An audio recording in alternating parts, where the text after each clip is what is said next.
Hello, welcome back to the channel. Today, I'm going to quickly show you how to track time in Notion, your 2025 full guide. So let's dive right in. The first thing you want to do is create a new page in Notion. Simply click the plus button and then select Page. This is your foundation, the blank canvas where you'll be tracking your time.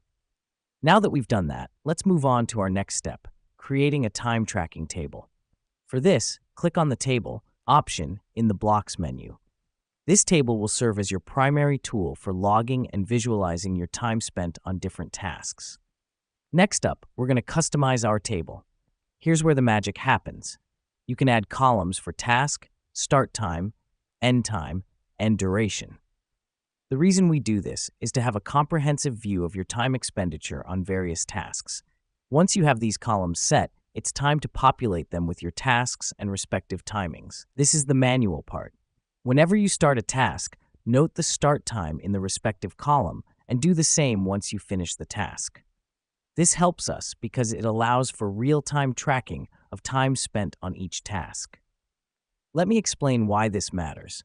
Time tracking in Notion helps you become more mindful of how you're spending your time, leading to better productivity and efficiency.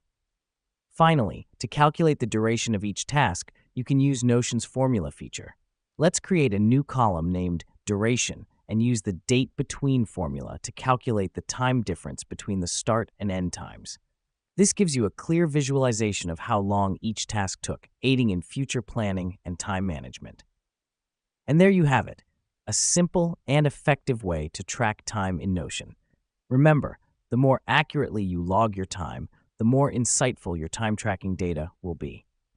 Thanks for joining me today, and stay productive out there.